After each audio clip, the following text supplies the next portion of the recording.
Армысыздар, эфирде «Сұраңыз, полиция жауап береді» бағдарламасы. Бүгінгі студиямыздың алғашқы қонағы Алматы қаласы полиция департаменті ардагерлер кеңесінің төрағасы генерал-майор Сағынжан Байболұлы Асылкеней.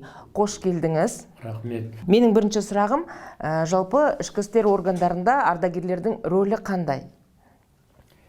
Енді өздеріңізге белгілі, біздің мемлекет тарап бойынша ішкі істер министрлігінде ардагерлер 1992 жылы ұйымдастырылған.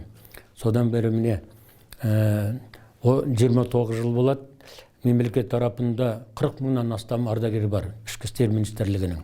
Ал оның 7 мыңдайы осы Алматы қаласында. Сондықтан өздеріңіз біз үлкен мына департаментке, полиция департаменті ардагерлердің атынан үлкен көмек жасап жатырмыз. Бірінші жас буындарды тәрбиелеу, оларға жол көрсету, бата беріп, солар ертең мына елімізге, халқымызға таза заң бойынша қызмет ету тарапында. Жақсы, сөзіңізді жалғастыра кетейін. Менің бір сұрағым бар. Жалпы сіздердің еңбек тәжірибелеріңіз өте үлкен мектеп. Әлі жазылмаған кітап десе де болады. Бүгінгі жас буынға ардагерлер көмектесе ме? Біздің қалада 8 аудан бар, өздеріңіз. 8 ауданда әрбір ауданның өзінде және ардагерлер бөлімшелері бар. Ол жерде де үлкен мына жұмысқа келген қызметкерлер кіргеннен бастап ардагерлер қамқорлық қалады, жол көрсетеді. Оларға үлкен тәрбие, тәлім, қалай халықпенен жұмыс істеу керек, мына заңды бұзбай адамдарға мүмкіндік болғанша қызмет ету туралы сондай бір жол көрсетіп отыратын біздің ардагерлер. Қанша ардагер жұмыс істейді жастармен? Біздің әрбір ауданның өзінде 50-60 ардагер жұмыс істейді. Таза мына нелерменен, полицияларменен. Әрбір ауданның өзінде. Және мына уголовный розыскаға, тергеуге, және мына административный полиция соларға да жұмыс істейтін ардагерлеріміз, соның қосқанның өзінде 3 мыңдай ардагер тазда бүгін көмектесіп жатыр мына полиция қызметкерлеріне. Олардың қызметі ақылы ма? Осы жерде дұрысын айтуымыз керек. Біз ардагерлер өзіміздің ұйым болғанша бұларға ешкімнен де біз ақылы деп сұраған емес, біз ақысыз соларға көмектесуді өзіміздің мына шын жүректен көмегіміз. Енді ақылды жұмыс жоқ қой, біз қоғамдық организация, сондықтан бұл жерде дұрысын айту керек. Бір ардагер келіп маған ақы төлеп айтқан емес. Өте күрделі жұмыс істеп жатыр. Оны айтуымыз керек. Олардың жұмысын өздері де, жергілікті полициялардың өздері де бағалап жатыр. Әрбір полиция тыс қалмайды біздің жұмыста. Мүмкіндік болғанша қол ұшын беруге даярмыз. Қандай жұмыстар атқарасыздар сонда? Сонда оларға жаңағы ең бірінші кіргеннен бастап бұлардың мынау халықпенен қалай сұхбаттасу керек, қалай тілдесу керек, заңды қалай дұрыс орындау керек, келген мынау қылмыстық іс бойынша түскен арыздарменен өздерінің келген соларды уақытысында орындау. Ең бірінші сол, неге десеңіз, көп нәрсе осыған байланысты ғой. Егер де арыздарды дұрыс уақытысында орындамаса, халық разы болмайды. Бұл өте күрделі мәселе. Өздеріңізге белгілі мемлекет тарап бойынша заң бар. Келген арызды уақытысымен қарап, арызданушыға жауап беру туралы. Заң бойынша, ұят бойынша дұрысын айтсақ. Ал егерде Құдайға сенетін болса, Құдай бойынша солай айтар едім мен. Осындай жағдай. Яғни бұл әрбір адамның тағдырын шешілуіне өте маңызды әсер ететін. Енді адам жай арызданбайды ғой. Арызданғаннан кейін оның значит жәбірленген адамдар. Оларға көмек көрсету, ол полицияның парызы. Сондықтан біздер ардагерлер соларға сол қол ұшын беріп уақытысында жаңағы жылдам қимыл әрекет жасауға өте дұрыс айтасыз. Осындай жағдай. Баяғы және бүгінгі полиция қызметкерлерінің қандай артықшылық және қандай кемшіліктері бар? Мен және айтайын дегенім, бүгінгі күні Алматы қаласының полиция қызметкерлері өте зор еңбек етіп жатыр. Оны өздеріңіз халықтың өзі көріп тұр ғой. Осы 1,5 жылдың ішінде мына коронавирусқа қарсы өте үлкен жұмыстар атқарып, көмек жасап, халықтың бүгінгі мына сол науқасқа шалдықпауына үлкен күштерін салып жатыр. Сондықтан мен халықтың атынан, өзімнің ардагердің атынан мына біздің полицияларға зор рахметімді айтайын деп отырмын. Және айтайын дегенім, бүгінгі күні полиция қызметкерлерінің жұмысы жай емес, өте ауыр. Неге десеңіз, жаңадан пайда болған қылмыстар бар. Мына нарықтық экономиканың өзі нарықтық қарым-қатынас тудырды. Өздеріңізге белгілі ұрлық деген, сосын алаяқтық деген көбейіп кетті. Халықтың кейбірде өздері мынау сеніп қалады көбісіне. Соның аяғында келіп зардап шегеді. Сол жұмыстарды бүгін ең ауырлық көтеріп отырған осы полиция қызметкерлері. Мен айтар едім, осы тарапынан мемлекет тарап бойынша үлкен заңды өзгертіп күшейту керек деген ұсынысым бар. Қандай заңды өзгертіп күшейту керек?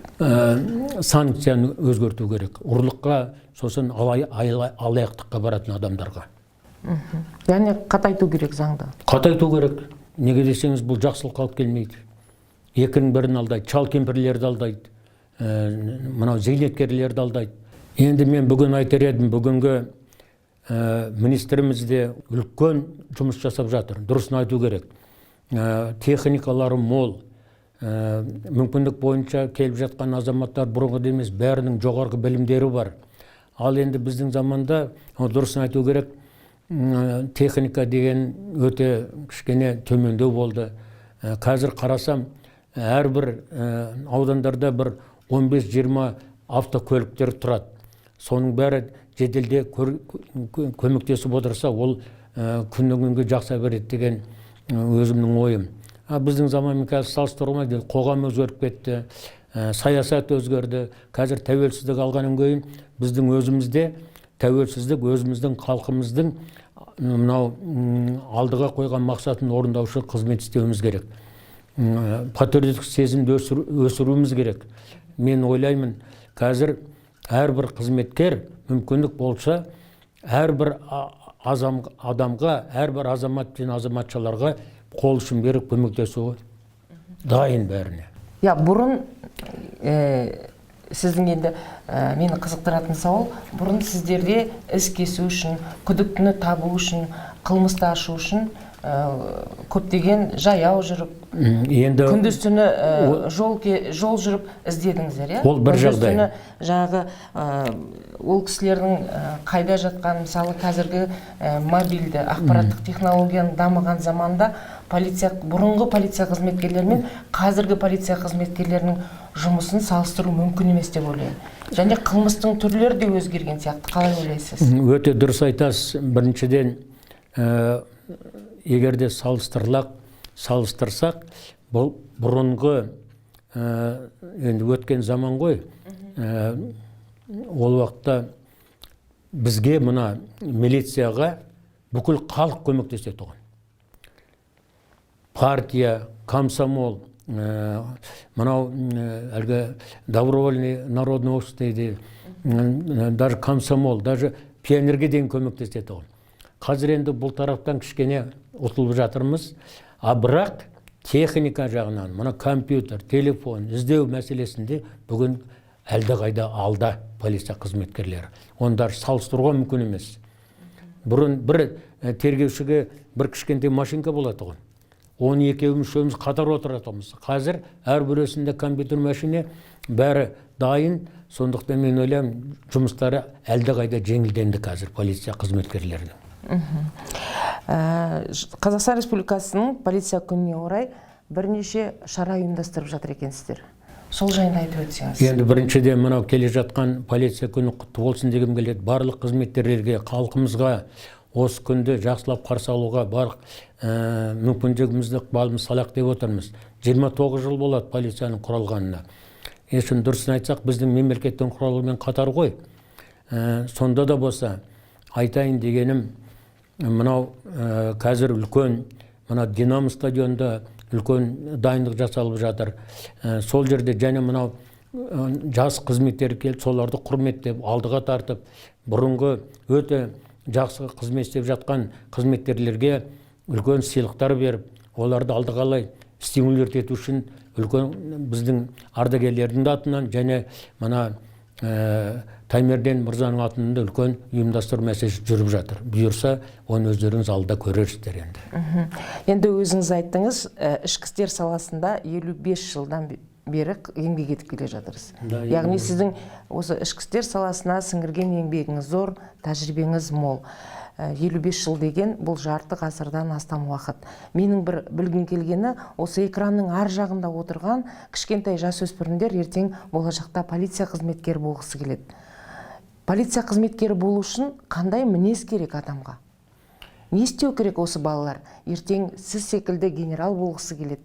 Оларға қандай кеңес бересіз? Біріншіден айтайын дегенім, бүгінгі келіп жатқан, және де істеп жатқан қызметкерлерге жаны да, тәні де таза болу керек.